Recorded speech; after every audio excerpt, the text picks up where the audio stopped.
Eco Tejas world class electric bike అతి తక్కువ ధరలోనే. నమస్తే, నేను విజయ్.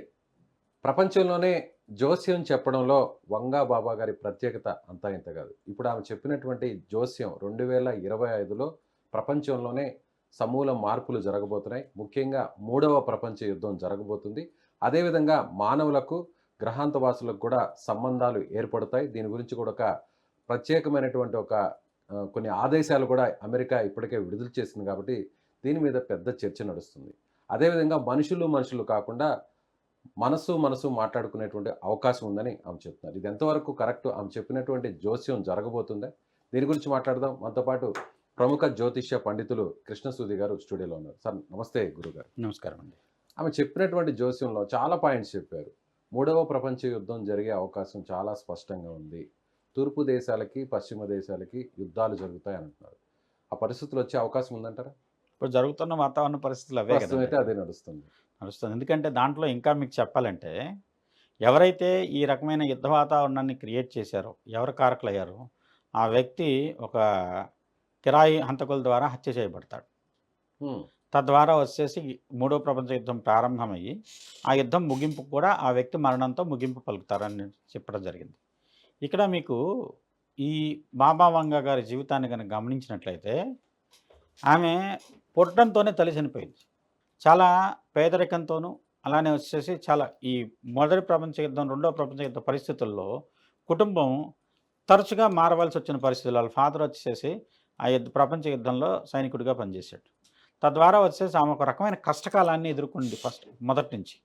తండ్రి రెండో వివాహం చేసుకొని అక్కడి నుంచి ఒక వేరే సిటీకి మారినప్పుడు పెద్ద తుఫాను, దాంతో వచ్చేసి ఈదురుగాలి, ఇవాళ టొర్నడో అంటున్నారు కదా, అలాంటి ఈదురుగాలి ఒక్కసారి తండ్రిని తన్ని ఎత్తి వచ్చేసేసి ఎక్కడో పడేసింది. పొదల్లోనూ ముళ్ళల్లో చిక్కుకుపోయి రాళ్ళు పడి దాని మీద చాలా హీనమైన స్థితిలో, అసలు బతకదనే నమ్మకం ఉన్నటువంటి లేని పరిస్థితుల్లో ఆమెను కాపాడి తీసుకువచ్చి కొన్నాళ్ళు ట్రీట్మెంట్ చేసిన తర్వాత ఆమె రికవర్ అయింది. దాంట్లో కళ్ళు పోయినాయి.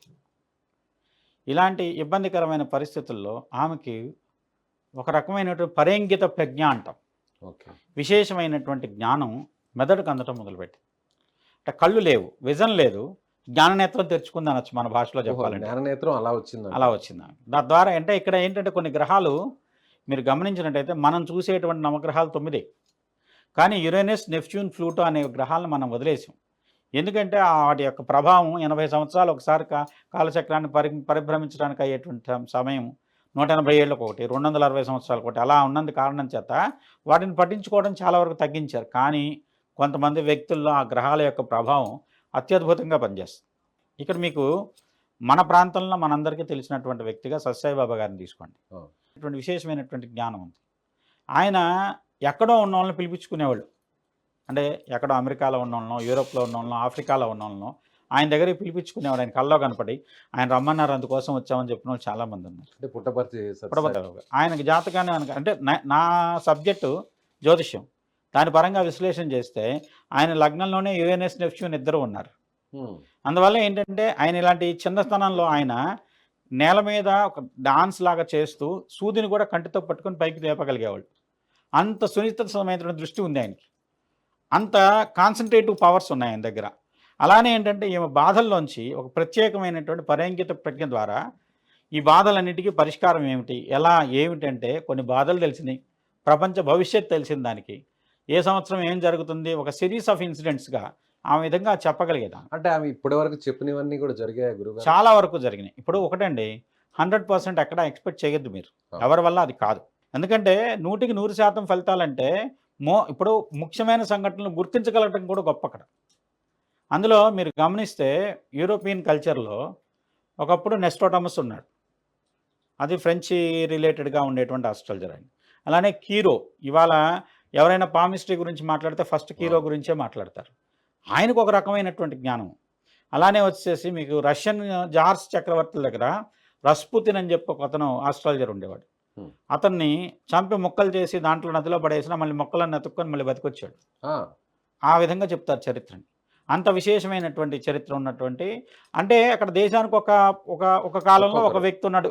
మొత్తం యూరోప్ మొత్తం ఆ వ్యక్తికి పేరు ప్రఖ్యాతలు కానివ్వండి, గౌరవ మర్యాదలు కానీ దక్కేవి.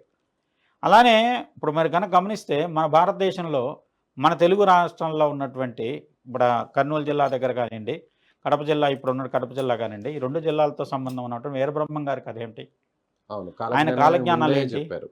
ఫలానా చోట ఆయన చెప్పింది ఇది అవును. జరిగింది, ఫలానా చోట ఇది జరిగింది. అవన్నీ కూడా కరోనా జరిగాయి. గురించి వచ్చినప్పుడు కూడా ఆయన చెప్పినవి కరోనా వచ్చేసి జరుగుతున్నాయి కూడా ఇంకా. విషవాయువు పుట్టేనయ్యా అని చెప్పారు. దాని ప్రకారం అదే కరోనా వచ్చిందని చెప్పేసి చెప్పారు. దీని ప్రకారం ఆయన చెప్పింది రైటే అని చెప్పేసి మాట్లాడుతున్నారు.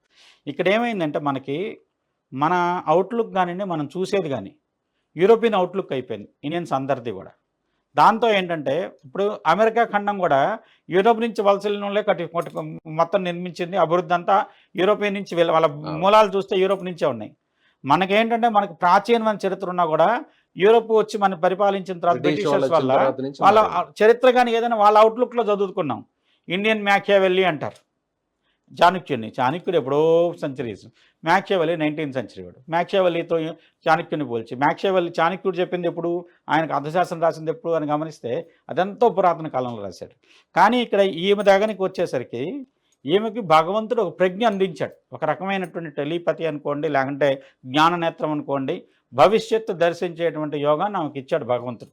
అది కూడా ఒక ఇన్ని బాధల వల్ల ఆమె పడినటువంటి వేదన కానివ్వండి, శారీరకపరమైనటువంటి ఇబ్బందులు కానివ్వండి, ఆరోగ్యపరమైన సమస్యలను ఆమె తీసుకున్నటువంటి శారీరకంగా పడినటువంటి వేదన అంతా కూడా ఒక్కసారిగా ఈ జ్ఞానం రూపంలో బయటపడింది. ఆమె కొన్ని అంశాలను చెప్పింది గురువుగారు. ప్రత్యేకంగా మనుషులకి గ్రహాంతవాసులకు కూడా సంబంధాలు ఏర్పడతాయి, మెరుగుపడతాయి అన్నారు. ఆల్రెడీ అమెరికా అధ్యక్షుడిగా మళ్ళీ వచ్చినటువంటి డొనాల్డ్ ట్రంప్ కూడా దీనికి సంబంధించినటువంటి కొన్ని ఫైల్స్ని కూడా రిలీజ్ చేస్తారని ఆయన అనౌన్స్ చేశారు. సో దీనివల్ల ఆమె బేస్ చేసి చెప్పింది అనుకోవచ్చా? నిజంగా వచ్చేసి దానికి కొన్ని మనం భూమి మీద జీవం ఉందనుకుంటున్నామండి. కొన్ని కోట్ల కాంతి సంవత్సరాల దూరంలో భూమితో పాటు సమానంగా ఉన్నటువంటి వేరే గ్రహం ఉందని చెప్తున్నారు. అక్కడ జీవం ఉంది. ఇప్పుడు మార్స్ ఉన్నాడు, భూమి నుంచి విడిపోయిన ముక్క. అక్కడ ఏదో శివాలయం లాంటిదో గణపతి లాంటి విగ్రహాలు కనపడుతున్నాయని చెప్పి మనకి చాలామంది అక్కడ నుంచి ఫొటోస్ వచ్చిన దాని ప్రకారం విశ్లేషణ పంపించారు. దాని ప్రకారం విశ్లేషణ చేస్తున్నారు. ఇదంతా ఏంటంటే జ్ఞానం ముందుకు వెళ్తున్న కొద్దీ ఒకదానితో ఒకటి. ఇప్పుడు అంతకుముందు మనం ఒక దేశం వెళ్ళాలంటే, దేశాంతరం వెళ్ళాలంటే కొన్ని నెలలు పట్టేది. ఇవాళ పొద్దున్న లేస్తే సాయంత్రానికి ఆ దేశంలో ఉంటున్నాం. యూరోప్ లాంటి దానికి అనుకోండి ఒక 12 గంటల లోపే ట్రావెల్లో వెళ్తున్నాం. అమెరికా లాంటి దానికి అనుకోండి ఒక రోజు వ్యవధిలో వెళ్ళిపోగలుగుతున్నాం. ఎలన్ మస్క్ ఇప్పుడు చెప్తున్నారు కొన్ని నిమిషాల్లో వెళ్ళిపోయే విధంగా కూడా కొత్తగా తీసుకొస్తాను సూపర్ సోనిక్. ఇవన్నీ జరుగుతున్న దాంట్లో ఎప్పుడైతే నాలెడ్జ్ పెరుగుతుందో కంటిన్యూస్గా కొన్ని వాళ్ళ నుంచి కొన్ని సంకేతాలు వస్తుంటాయి వేరే గ్రహాంతరవాసుల నుంచి. మన వాళ్ళు కూడా కొన్ని శబ్ద తరంగాలను పంపిస్తుంటారు విశ్వంలోకి. తద్వారా ఏదన్నా ఫ్రీక్వెన్సీ మ్యాచ్ అయిందనుకోండి లింక్ అనేది ఏర్పడుతుంటుంది. అయితే మీకు ఇక్కడ గమనించాల్సింది, ఇవి కొన్ని గ్రహాల యొక్క తీవ్రమైనటువంటి పరిస్థితులు ఒక రాశిలో సమ్మేళనం కానీ కొన్ని గ్రహాల సమ్మేళనాలు కానీ మీరు గమనిస్తే ఈ సంవత్సరంలో జరిగిన మార్పులు ఏంటి 2024 సంవత్సరంలో అంటే ఫ్లూటో ఒక రాశి నుంచి ఒక రాశికి మారాడు. రాబోయే దాంట్లో శని ఒక రాశి నుంచి ఇంకో రాశికి మారుతున్నాడు. అలానే రాహు వచ్చేసి 1.5 సంవత్సరం పాటు ఒక రాశి నుంచి మీనం నుంచి కుంభంలోకి వస్తున్నాడు. ఈ మార్పుల్లో ఒక రకమైనటువంటి మీనంలో ఉన్నటువంటి శని వల్ల కానివ్వండి, అలానే వచ్చేసి ఫ్లూటో యొక్క ట్రాన్సిట్ కుంభరాశిలో ఉన్నందువల్ల కుంభరాశి చాలా విశేషమైనటువంటి అంతర్గతమైనటువంటి జ్ఞానాన్ని, రహస్యమైనటువంటి జ్ఞానాన్ని అందిస్తుంది. తద్వారా వచ్చేసి ఒక రకమైనటువంటి పరిశోధనలు అత్యంత నిగూఢమైనటువంటి రహస్యాలు వెలికి తీసేటువంటి అవకాశం ఉంది. తద్వారా ఇవి జరగడానికి అవకాశం. అలానే యురేనస్ నెప్ట్యూన్ కూడా చాలా ప్రభావితం చూపెడతారు. సో దీనివల్ల విధ్వంసం కూడా జరిగే అవకాశం ఉంది, ఆ ప్రమాదం కూడా పొంచి ఉందని కూడా ఆమె చెప్పడం జరిగింది. ఇప్పుడు ఆమె చెప్పిన దాంట్లో ఆమె రీజన్స్ ఆమెకు ఉండొచ్చు కానండి. మనం ఇవాళ ఉన్నటువంటి గ్రహస్థితిని విశ్లేషణ చేసుకున్నట్లయితే ఒకే క్యాలెండర్ ఇయర్లో మన క్యాలెండర్ తెలుగు పంచాంగం అనుకోండి, లేకుంటే వచ్చేసి ఇంగ్లీష్ క్యాలెండర్ ఇయర్ అనుకోండి, ఒక సంవత్సరం వ్యవధి లోపల వరుసగా 4 లేదా 5 గ్రహణాలు జరిగితే ఆ సంవత్సరం ఇబ్బంది ఉంటుంది. 2024 జూన్ జూలై దగ్గర నుంచి మళ్ళీ రాబోయే జూన్ జూలై లోపల గ్రహణాలు వరుసగా జరిగినాయి. 2 గ్రహణాలు ప్రీవియస్గా జరిగినాయి సెప్టెంబర్ అక్టోబర్లో. రాబోయే మార్చిలో 2 గ్రహణాలు ఉన్నాయి. మార్చి 29 సూర్యగ్రహణం తర్వాత యురేషియాకి అమెరికా ఖండాలకు మధ్యలో ఉన్నటువంటి అట్లాంటిక్ ఓషన్ రిలేటెడ్గా చాలా ఇబ్బందికరమైన వాతావరణ పరిస్థితులు, జల ప్రమాదాలు, జలం ద్వారా వచ్చేటువంటి సునామీ లాంటివి కానివ్వండి, భూకంపాలు, సముద్ర మధ్యమంలో ఏర్పడటం వల్ల కలిగేటువంటి తీవ్రమైన అల్లల తాకిడి కానివ్వండి, ప్రకృతి వైపరీత్యాలు, జల సంబంధమైన వైపరీత్యాలు, సునామీ లాంటివి కానీ జరగడానికి అవకాశం ఉంది. తద్వారా సూర్యగ్రహణం కాబట్టి. తర్వాత ఇప్పుడు ఈ సూర్యగ్రహణం మొన్న జరిగిన సూర్యగ్రహణానికి ముందు మనమే మాట్లాడుకున్నాం వర్షాల గురించి, భూకంపాల గురించి. మనం హైదరాబాదు యాజ్ పర్ జియాలజిస్టుల ప్రకారం అత్యంత సురక్షితమైనటువంటి ప్రాంతం, అవును. సిస్మిక్ జోన్ కాదు. కాదు. కానీ హైదరాబాద్కి 200 కిలోమీటర్ల దూరంలోనే భూకంప కేంద్రంతో వచ్చి మనం చూసాం ఇక్కడ కూడా భూకంపం. ప్రకంపనలు చూసాం. హైదరాబాద్లో కూడా ప్రకంపనలు వచ్చినాయి. దానికి కారణం విశ్లేషిస్తే ఇప్పుడు మీకు బృహత్ సంహిత అనేటువంటి దాంట్లో వరాహమిహిరుడు స్పష్టంగా చెప్పాడు, గ్రహణాలు రావడానికి ముందు ఈ పరిస్థితులు ఏర్పడతాయి. ఆ పరిస్థితుల ప్రకారం ఎక్కడైతే గ్రహణానికి మనకు భూకంపానికి కేంద్రం ఏదైతే ఉందో దాని దగ్గరే కొన్ని వేల చెట్లు ఒక్కసారిగా విడుచుకుపడి పడిపోయిన వేళ్లతో అవును, సాపెకలించుకొని అవును, అవును. దానికి 5 కిలోమీటర్ల లోపే భూకంప ములుగు కేంద్రం ఉంది. జిల్లాలోనే ఇదంతా జరిగింది. అక్కడే జరిగింది ఇది కూడా. దాని వరాహమిహిరుడు గ్రంథం చూడండి, ఇవాళ నేను కాదు మీరు చూడండి, ఎవరైనా చూడండి, దాంట్లో భూకంప సంబంధించిన సూచన కోసం ఆయన ఏం చెప్పాడు, దాని ప్రకారం యాజ్ ఇట్ ఈజ్గా జరిగింది. అప్పుడు శాస్త్రం దాన్ని చెప్తుంది కదా, దాన్ని నువ్వు విశ్లేషించుకోకపోవడం నీ తప్పు. ఆ జ్ఞానం మనకు ఉన్నప్పుడు జ్ఞానాన్ని వాడుకోవాలి. తద్వారా ఇప్పుడు జన నష్టం జరగలేదు, అదృష్టవంతులం. నష్టం జరిగి ఉంటే అంతే. అలానే వరదలు వచ్చినాయి, జల సంబంధమైన గత కొన్ని సంవత్సరాలుగా గమనిస్తే క్లౌడ్ బరస్ట్ ఒకే చోట విపరీతమైన వాన జరుగుతుంది. విజయవాడలో విపరీతమైన వరదలు జరిగినాయి. అదే కాకుండా మీరు మొన్న ఒక టెంపుల్ నుంచి ఒక చూశానండి, మిగతా అన్నీ వదిలేసినాయి. టెంపుల్లో మూల విరాట్ ఏదైతే ఒక చిన్న విగ్రహం ఉందో దాని మీద మాత్రమే వానబడింది, చిదంబరం టెంపుల్లో నటరాజస్వామి మీద. మిగతా గుళ్ళో ఎక్కడా వానలేదు, ఆ ఒక్క విగ్రహం మీద మటుకు వానబడి ఆ విగ్రహం మాటకే తడిసింది. ఇలాంటివన్నీ ఏంటంటే కొన్ని ప్రత్యేకతలను సూచిస్తున్నాయి కాలం. ఆ కాలాన్ని మనం గనక అబ్జర్వ్ చేసుకొని రాబోయే విపత్తులను తప్పించుకునే ప్రయత్నం చేసినట్టయితే జన నష్టం కానివ్వండి, ఆస్తి నష్టం కానివ్వండి, నష్టం తీవ్రత తగ్గించుకోవచ్చు. ప్రకృతిని ఎదిరించి మనం ఏం చేయలేం. ప్రకృతి కూడా ఓపిక పడుతుంది మనం చేసే ప్రతి పని. ఆ ఓపిక బట్టి ఎప్పుడో ఒక చోట అది అడ్జస్ట్ చేసుకోవాలి కదా. అడ్జస్ట్ చేసుకునేటప్పుడు మనం నలిగిపోతున్నాం. సో మన జ్యోతిష్య శాస్త్రం ప్రకారం ఆమె చెప్పిన దాంట్లో కొన్ని వాస్తవాలు ఉన్నాయంటారా? చాలా వరకు ఉన్నాయండి. ఆమెకు కలిగింది పరేంగిత ప్రజ్ఞ, యురేనస్ వల్ల కలిగేది. అలాంటి దానికి ఆమె యొక్క జీవిత గమనంలో చాలామందిని కూర్చోబెట్టి ఆ వ్యక్తి ఎవరో తెలియదు, కానీ ఆ వ్యక్తి చేతి పట్టుకుని సెన్స్ ద్వారా ఆమె చెప్పగలిగేది, నీకు ఇలా ఈ టైంలో మంచి జరుగుతుంది, ఈ టైంలో వివాహం జరుగుతుంది, ఈ టైంలో పదవి వస్తుంది, ఈ టైంలో నువ్వు చనిపోతావు, ఇలాంటివన్నీ కూడా చెప్పేది. వ్యక్తిగతంగా వెళ్ళిన వాళ్ళు కూడా చెప్పిన అనుభవాలు. దాని ప్రకారం ఆమె చాలామంది జీవితాలకు మార్గదర్శకం చేసింది.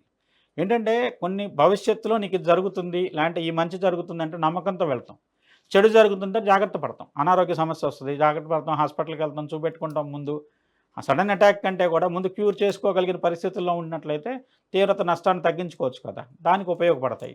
అలానే ఆమె చాలా వాటిని చెప్పింది చాలామంది వ్యక్తులకి. ఆమె చెప్పిన దాంట్లోనే ఉంది, ఈ ఎవరైతే 3వ ప్రపంచ యుద్ధానికి కారణమైనటువంటి వ్యక్తి ఉన్నాడో ఆ వ్యక్తిని కొంతమంది కిరాయి హంతకుల ద్వారా చంపించబడటం జరుగుతుంది. చంపించబడిన వ్యక్తి ఎవరైతే ఉంటారో ఒక ప్రపంచంలో ఇవాళ శాసిస్తున్న దేశాలు రష్యా, అమెరికా.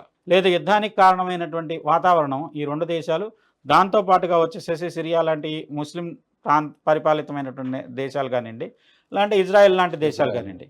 ఇలాంటి దేశాల్లో జరుగుతున్నటువంటి వాతావరణ పరిస్థితులు, వారు లాంటి పరిస్థితులు, ఏదో యుద్ధ వాతావరణం ఉందో ఎవరైతే కారణమో, మనకు ఒక వ్యక్తి కారణం అనుకుంటాం, మనం ఆ వ్యక్తి కాకపోవచ్చు, కానీ ఒక దేశాధినేత, చాలా ప్రముఖమైన వ్యక్తి ఆ విధంగా ఒక వ్యక్తుల కిరాయి హంతకుల ద్వారా చంపబడినప్పుడు ఆ యుద్ధం దాని తర్వాత తక్కువ కాలంలో పూర్తి అయ్యి యుద్ధం పరిసమాప్తి అవుతుంది అని చెప్పింది ఆమె చెప్పిన దాంట్లో. అంటే రష్యా ప్రధాని అంటారా? రష్యా అనుకోవచ్చు, అమెరికా లాంటిదని కూడా కావచ్చు. ఓకే. ఎందుకంటే ఎందుకంటే ఇప్పుడు జరిగేటువంటి విపత్తులు కూడా చాలా వరకు సూచించేది అమెరికానే సూచిస్తున్నాయి. రష్యా కూడా దాంట్లో ఉంది, అమెరికా చుట్టూనే నడుస్తుంది. అందులో అమెరికా వచ్చేసేసి వాళ్ళ ఎన్నికైనటువంటి వ్యక్తికి నిజంగా యోగం లేకుండా ఎన్నికయ్యాడు ఆయన.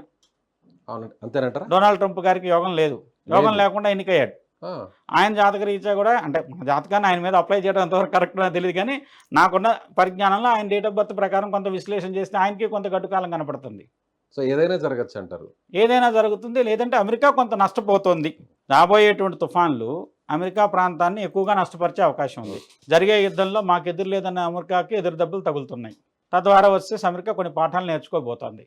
చూద్దాం గురుగారు, మీరు చెప్పింది ఎంతవరకు మరి నిజమవుతుందో, అలాగే బాబా వంగా గారు చెప్పిన మాట కూడా ఎంతవరకు నడుస్తుందో చూద్దాం. ధన్యవాదాలు.